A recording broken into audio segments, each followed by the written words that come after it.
Good morning. As we gather today, first let me thank all of our honorees that we are saluting this year. It is important on King Day that we do things in the spirit of Dr. King. Dr. King, as a federal holiday, was a result in and of itself of struggle. So we do not take it as a day off, we take it as a day on to do something in the spirit of human rights and civil rights that Dr. King stood for. National Action Network started 28 years ago on those principles, and we've been blessed to partner with Martin Luther King III, who thought it not robbery to spend this federal holiday every year with us at the breakfast. And he had brought his mother to our convention many years. So we are, in our DNA, King-like.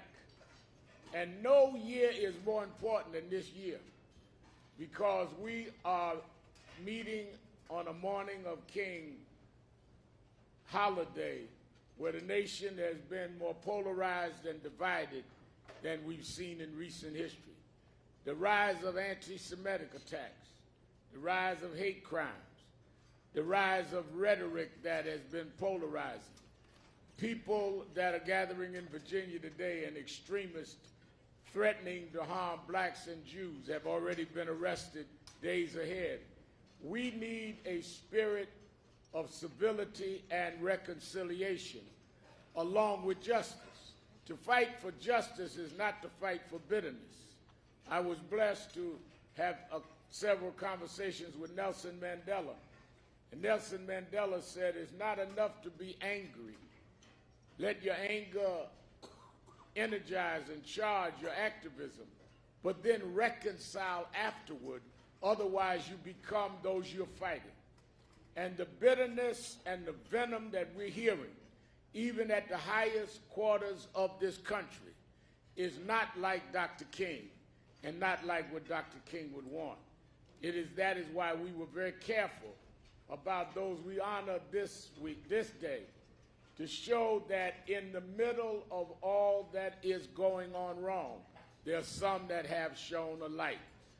Martin Luther King Jr. said that darkness can't cancel light, darkness can't cancel darkness, only light can.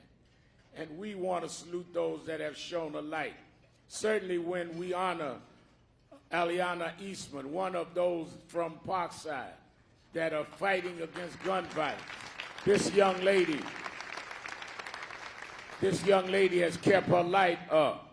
Corinne Jean-Pierre with MoveOn.org, a real voice for the light.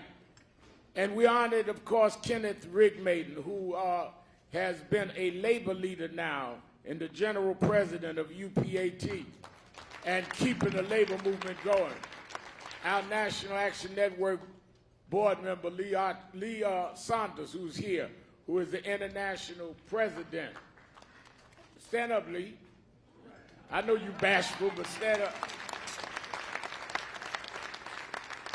He said, we've got to honor Kenneth this year, and when Lee tells me something, that's what I do. We also honoring Joan Mulholland, who was one of the original freedom riders.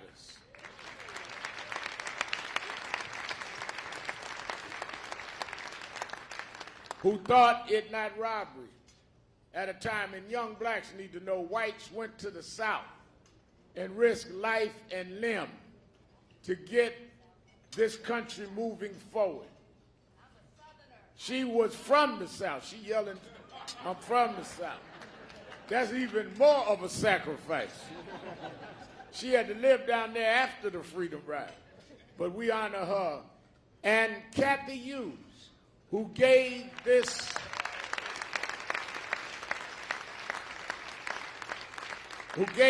community a microphone and a megaphone when our voices would have been silenced. She is unquestionably the reason that we've made political and economic progress, because if you cannot be heard and cannot interpret for yourself, it will not make change happen because no one will know what is going on.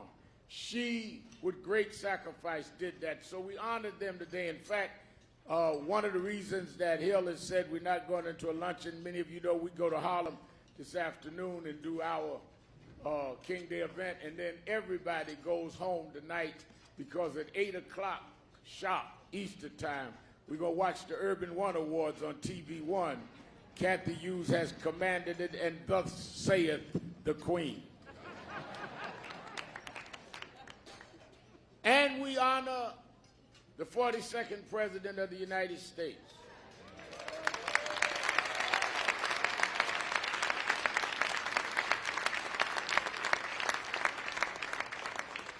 I'm going to say more about that in a moment, but you don't always have to agree on a path to be going on the same path. And when Tanya Lombard, where's Tanya, who was our board member, now Vice President AT&T, said that we should honor President Clinton, because though there were times that the president and I debated issues, and more times we agreed, it never was about the path we were going. It was about which way we should take on that path. And we are now at a crossroad in this country where we are really deciding what path we're going. A path of human rights and civil rights and mutual respect and equal protection under the law and protecting voting rights, or a path of narrow nationalism and divisiveness and polarization and pitting one against another. Don't confuse those of us that debate from different lanes on the same highway going the same way with those that are trying to take us a different highway to a different destination. And Bill Clinton took a lot of hits and criticism because he refused to change the path. He had a lane that he wanted to go. The lane was more centrist than us, but we were all on the same highway. And there could not be a better day and time in this divisiveness for us to stand and say to him that we remember when, even when we had debate, the White House was where we could always depend that we were headed in the same direction. William Jefferson Clinton.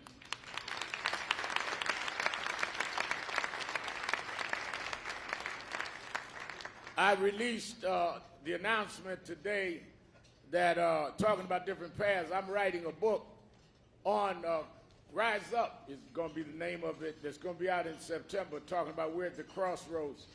And Martin, we are at the crossroads, and we are on the verge of a very dangerous period, and we're going to have to choose where we are going.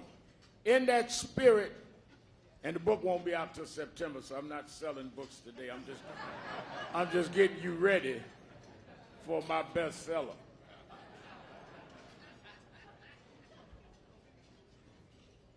Thank you again, Reverend Davis, for your invocation this morning. Let me bring to stardust this morning a man who just did not sit back on his name. A man that did not say that my family made the sacrifice, I can be a celebrity. But a man that took the work and said, no, I not only inherited a name, I inherited a responsibility. He and I, for the last quarter of a century, have worked together, have marched together, we've gone to jail together, and we have stood together all over this country. And there are times that he has had to say, now, Al, calm down, because I'm a little more northern and urban. But we have operated shoulder to shoulder, and he has undoubtedly become the one that has carried on the mantle of his father around the world.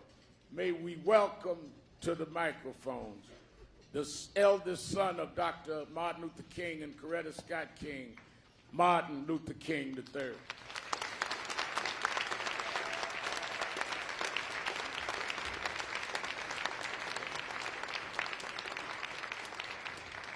Good morning. The first thing I want to do is ask my wife and daughter to join me. I think it's very important.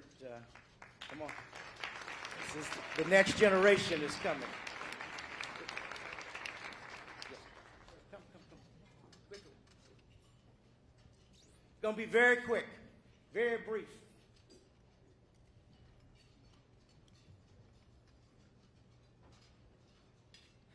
I want to first, let me thank God for always being able to be in Washington, D.C., especially as we observe the King holiday, the 35th anniversary of the federal holiday.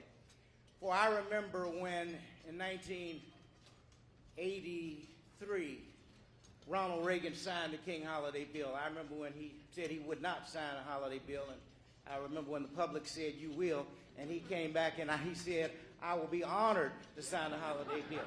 Isn't that right, President Clinton? So I say that to say that the power really is in the people. However, we don't seem to know that. And so while we haven't had a whole lot of celebratory periods, on this holiday, it is, as Reverend said, about recommitting ourselves, rededicating ourselves to continuing to work, because it is nowhere near done. That's why just a few years ago at the March for Our Lives, we were blessed to have our daughter speak. And she talked about something that most of us don't envision that can happen. She said, I have a dream just as my grandfather did, and my dream is to create first of all, enough is enough, and we want to create a gun-free world. Now, you may say today, when we see all of this confrontation occurring in Virginia, that is not able to happen. Well, it may not happen this day, but you got to put it out into the universe before it even begins to be thought about. Out of the mouth of babes come propheticism. And so we're so honored and always honored to be here to join Reverend Sharpton and especially congratulate all of the honorees. Thank you, and may God bless you. Let's keep on working. We are going to work tirelessly. Dad never embraced hatred, because as Rev and Dad has said, hatred can't put out hatred. Only love can do that. Again, hate will not make America great, but it's love that will make America great. God bless you.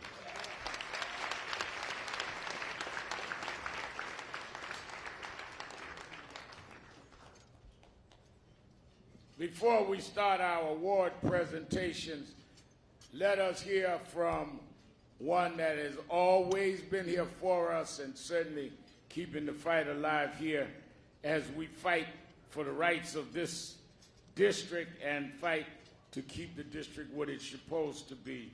The Honorable Muriel Bowser, the Mayor of Washington, D.C.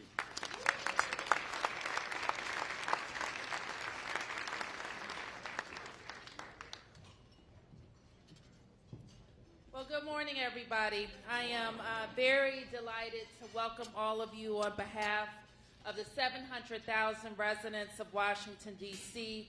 I want to thank you, Reverend Al, and the National Action Network for always hosting this breakfast here in our nation's capital in my hometown. And I want to offer a special welcome to President Clinton, a special welcome to Martin Luther King Jr., to Martin Luther King III and his family, and give our great appreciation to the King family.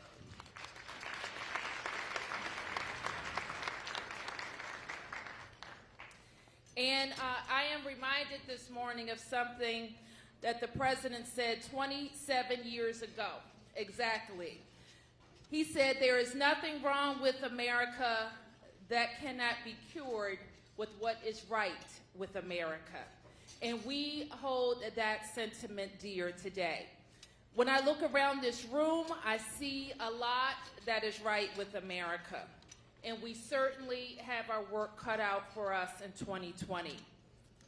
Before I say more on that, I want to thank the National Action Network and members of the Congressional Black Caucus for your steadfast support of Washington, D.C. and Washington, D.C. statehood. And we want to thank you for your commitment. We want to honor the late Elijah Cummings and our Congresswoman Eleanor Holmes Norton. We had a very successful hearing on DC statehood, but we know there's so much more that we can do. We know that achieving statehood would more than honor Dr. King. It is a way to fight back against cruel policies coming out of our current administration, like the one we're very concerned about, where thousands of Americans would be kicked off of their SNAP benefits. Instead, we need to focus on making bigger investments. I am very honored that we're here together to fight. We know the big issues: housing, protecting our communities against gun violence, fighting climate change, and increasing opportunities for all Americans. And we look forward to the residents of Washington, D.C., with our 2 senators to be right with you. God bless you all.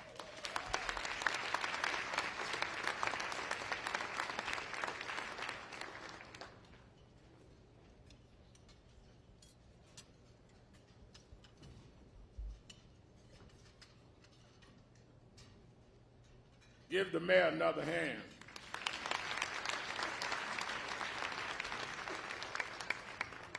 Let me acknowledge several of our partners in civil rights that we're honored to have joining with us. Certainly we're honored that Christian Clark is here. Stand up, Mrs. Clark. Lawyers Committee, Spencer Overton is here. National, from our Women's Roundtable, Melanie Campbell is here.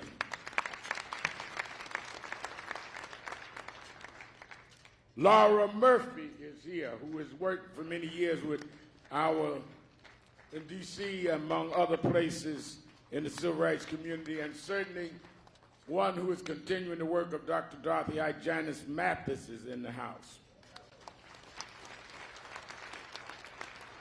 Former Congressman Kendrick Meek of Florida is with us. I mentioned the rise of hate crimes and attacks that have been based on anti-Semitism. We've been honored in NAN to have a close working relationship with Rabbi Pezner and the Religious Action Center, and every year they come as leaders in the Jewish community to stand with us as Rabbi Abraham Heschel stood with Dr. King. Won't you stand? This is their table. They join us every year.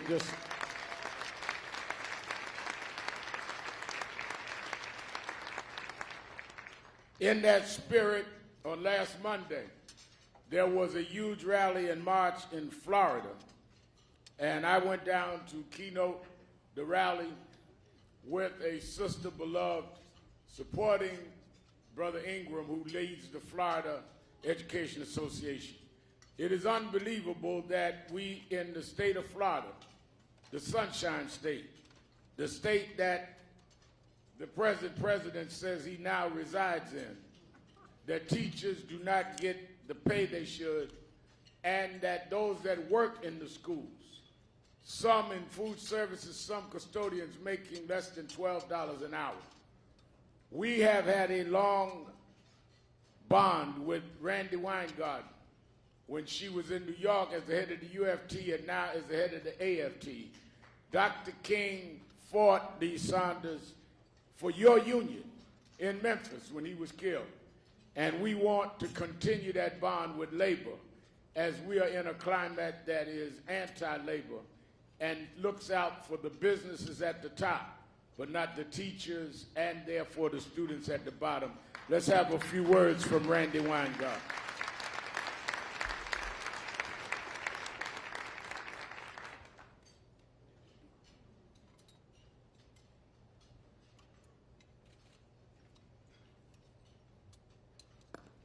I am grateful to be in your presence. I am grateful for Reverend Sharpton's leadership. I am grateful for the leadership of the honorees today. We are, as Reverend Sharpton said, both in uncertain and perilous times. And while I worry about the future, I'm clear-eyed about the level of activism and deep community work that it will take to get us through. fiercely hopeful, yet clear-eyed about the existential threat. And the reason is because of the labor movement and public education. When unions were representing every one of 3 workers, in some ways community and labor were hand in hand. Today, with the powerful forces that attempt to divide us, we have to be more intentional about building community. And so I often used to say community is our new density. Today I say community is our responsibility. That's what UTLA did last year when they fought for the nurses and guidance counselors that we needed in our schools for kids to survive. That's what the Chicago Teachers Union did this year with the same kind of fight and the fight for programs for kids to thrive. Because at the end of the day, while public schools are far from perfect, they are the ladder of opportunity, the pathway out of poverty, the place to develop the muscle of civic participation where we both embrace America's diversity and force a common identity. When we stand hand to hand, as NAN and AFT has always done, we take a righteous path. But to win right now, we must all stand together. Thank you very much.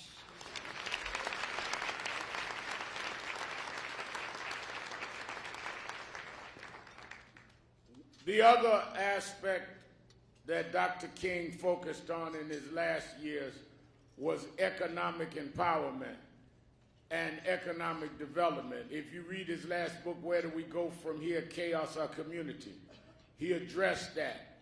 And he had a division of that in his organization, Southern Christian Leadership Conference, called Operation Breadbasket, that would work with that. I became the youth director in New York at age 13, the year Dr. King was killed, fighting to give blacks a piece of the pie.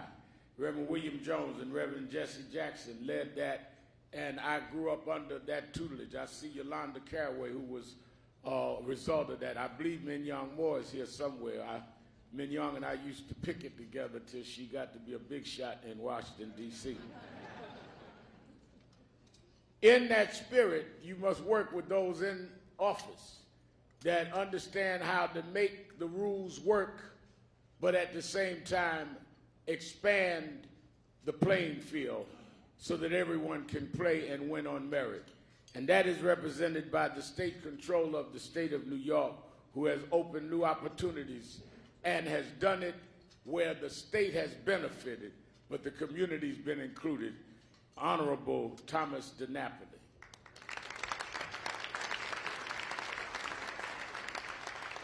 Good morning, everyone. Thank you, Reverend Sharpton, for setting the context for our Martin Luther King Day celebration this year. Your message of civility and inclusion and strength. It really is a privilege for me to join with all of you. Martin, last night I stopped by the memorial for your dad. First time I had the opportunity to do that. And even though it was cold, it was warming my heart and it was an inspiration. And I loved the quote, "Out of a mountain of despair, a stone of hope." Our honorees that we're acknowledging this morning are truly stones of hope. Congratulations to each and every one of you for your life's work. Special word of appreciation to my friend, President Bill Clinton. You continue to be an inspiration to me. You showed us how to win. I hope you're giving folks good advice this year because we need a win this year as well. Please, please, please. As Reverend Sharpton indicated, money moves things. Markets moves things. And when I first became controller, Reverend Sharpton visited me and he gave me a task. And he said, we have to do things differently. Folks don't really know what controllers do, but you know it has something to do with the money. And if we're going to have economic progress, we need to make sure that every community is empowered. And Reverend, you know, in many states now, pension funds are moving away from deploying more capital to firms of color and women-owned firms. In New York, we're doing the opposite. We're redoubling our efforts. We're up to $20 billion now. Firms, women and minority-owned firms, managing our capital and putting money back into communities. We're going to continue that commitment. And money talks. We're going to continue to press our corporate boards, as we all need to do, to make sure that the corporate board of directors are as diverse as the people of our country, as diverse as the customers that they serve, as diverse as their employees. And it's also about where we don't put our money. We don't put our money into gun manufacturers anymore. Too many school shootings. We have too many employees working in schools. Our capital shouldn't be going to gun manufacturers. And private prisons. We don't want our money going there. That's no way to make money. And Lee and Randy, I don't think your members want us to put their money there, their pension fund money. So there's a big agenda. We all need to play a role. And Dr. King's words continue to stay with us. This is no time for apathy or complacency. This is a time for vigorous and positive action. I look forward to working with Reverend Sharpton, with Nan, with all of you for that vigorous and positive action that we all need. Thank you.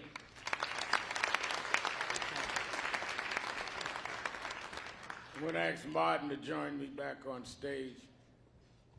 Ms. Lombard, do you want to join me, or you want to sit where you are? I know how to embarrass you up to the stage. Tanya Lombard, please join us.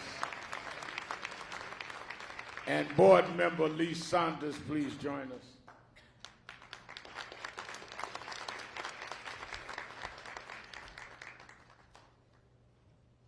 Many years ago in the 90s,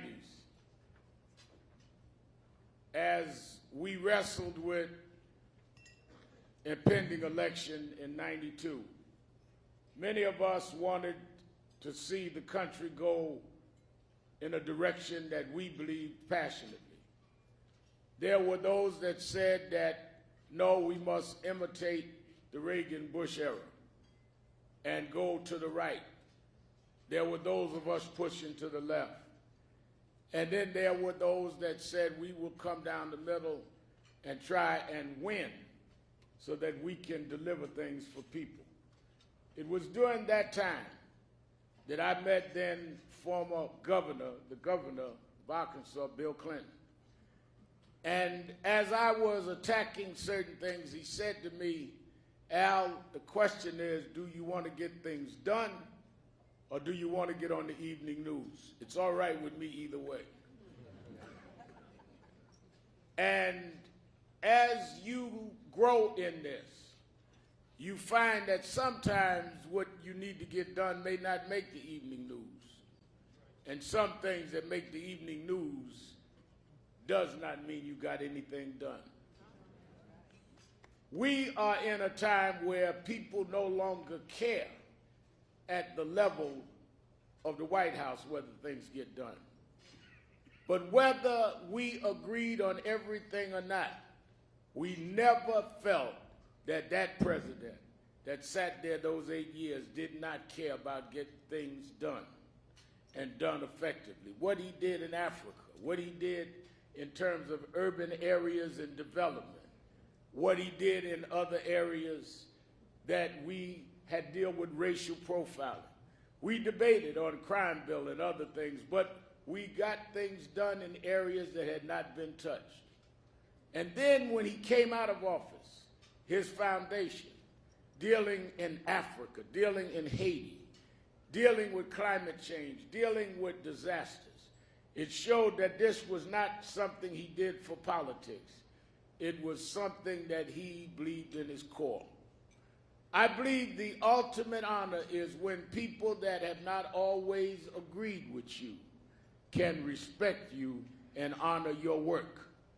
And that is why I wanted, when Tanya Lombard and others said we should honor the president, Bill Clinton, I said, well, I did not always agree with him, but I want to give him the award because it's more honorable to have someone that was not always agreeable to you say that I respect the fact that you did things that made a big difference for me and for the nation that you presided over.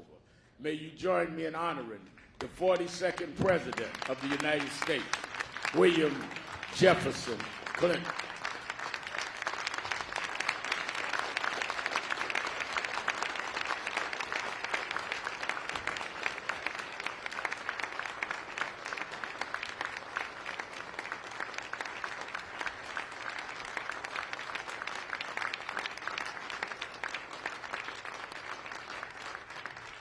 Thank you very much. I have to say, first, Reverend Sharpton is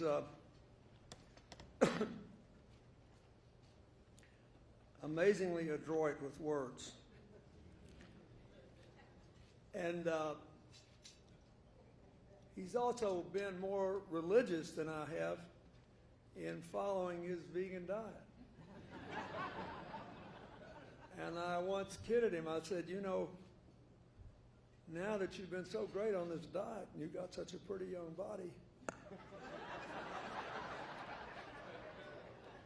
you're going to be even harder to pin down just moving around. I thank you for the award, and I thank you for the work that the National Action Network does. I want to thank all the people here who had anything to do with this award. Martin, thank you for continuing your work. Thank you for having me at your mother's funeral. I love her very much. Thank you, Lee.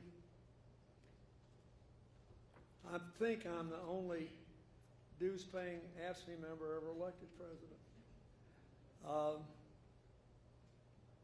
And Tanya, thank you. You have been wonderful to me in more ways than I can say for a long time. Mayor Bowser, thank you for coming. I supported DC statehood, and I tried to be a good citizen of the district when I lived here. I thank Tom DiNapoli and Randy Weingarten for what they do. She doesn't ever get credit for something that you may not know. About 9 years ago, I had one of my harebrained ideas. Hillary says, you know, you get more ideas than anybody I ever saw, and some of them are good. But I went to the president of the AFL-CIO, and I said, do you ever think about what you could do with your pension money if you just invested it in infrastructure? And we got all these construction workers working for unions where they're in trouble, and a lot of the public employee unions are in great shape, and you need a diversified portfolio. Think of all the jobs we can create. He said, I don't understand any of this. I'm going to give this to Randy Weingarten. She says, okay, I'll do it. So, I mean, talk about a dog to the bone. She got on this, and here's the bottom line. They promised to put $10 billion in infrastructure. They're now at over $16 billion. They've created 100,000 jobs, including 15,000 in the LaGuardia Airport project, but also involving your project in West Virginia. If there's one thing that could bring working class white people together with the rest of America, rural and small town America, back to urban and suburban America, it's having universal affordable broadband that everybody has. It's having a basic infrastructure program. You don't have to worry about all that anti-immigrant record. You've got to be on the ground physically where you are to build a road or a bridge. All that rhetoric. And she has spearheaded the whole national labor movement's work on that, and I'm very grateful. And I was proud to work with her on it. In my first term, I signed a bill that said that MLK Day would now be a day of service. I want to recognize the late John Conyers, who introduced that bill for 15 years before it became a holiday, the national anthem. And I want to thank John Lewis and the late Harris Wofford for sponsoring the service bill.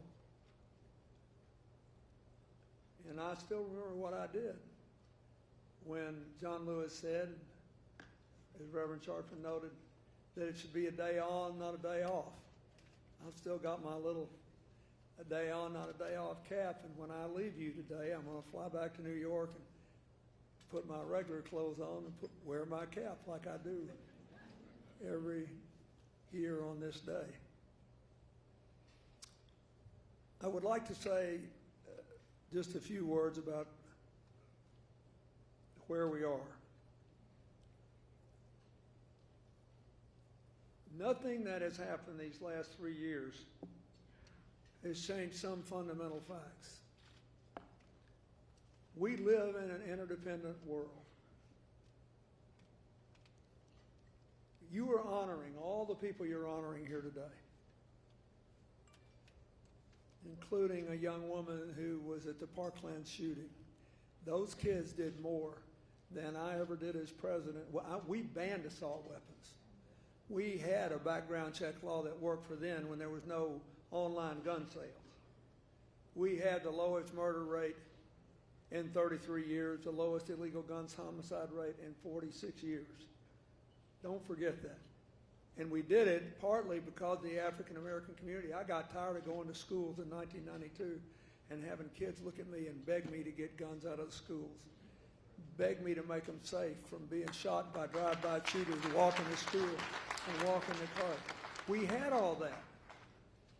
But it wasn't, and the public supported it. But it wasn't deep in their bones a voting issue. They didn't own it. The people who were against us, it's all they cared about. And what happens in elections is intensity wins. People talk to me about this poll, that poll, the other poll. It's like a picture of a horse race. It's not over. I grew up in a town, I hope all the people who disapprove of gambling will forgive me, but I did grow up in a town that had a racetrack. And I don't know how many races I saw where there was a picture of who was leading at the quarter, who was leading at the half. Then Secretariat comes in and wins. We have to be careful about this. We have to care. Somehow, the children of Parkland made this a voting issue, and the whole country owes you a lot for that. You did that.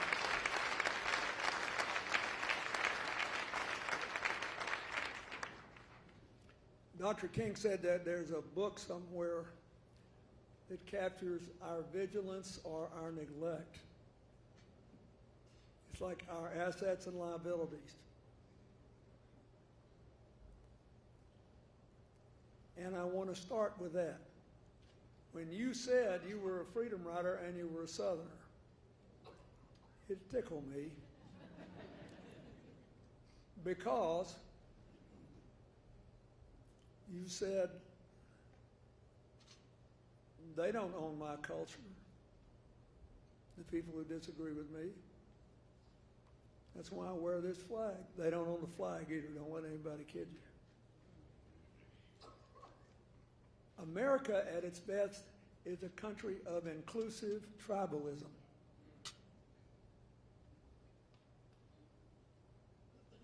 Our churches, our synagogues, our mosques, our temples,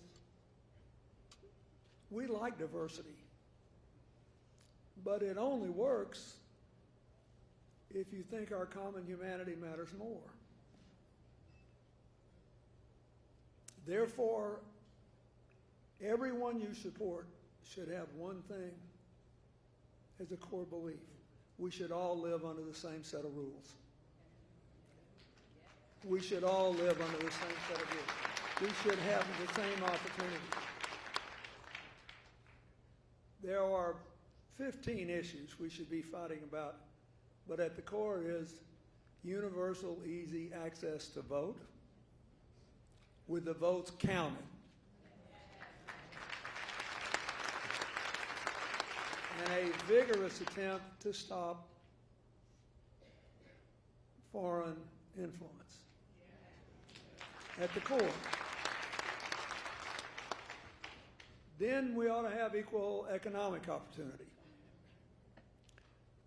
And I don't want to talk about that in any great detail except to say this. Don't you let anybody tell you that we can't all grow together.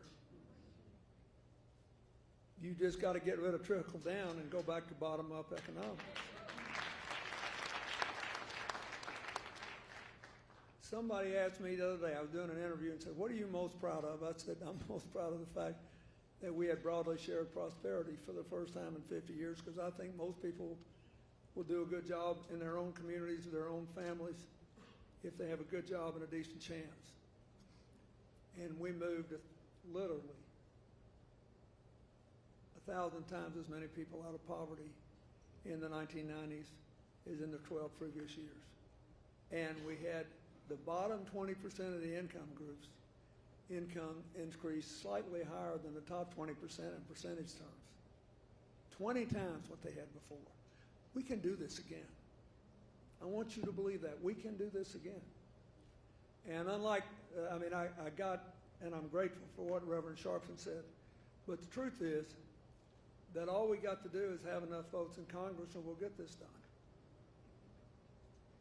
You got to have a majority in both houses, in the White House, and you get it done, and we will be amazed.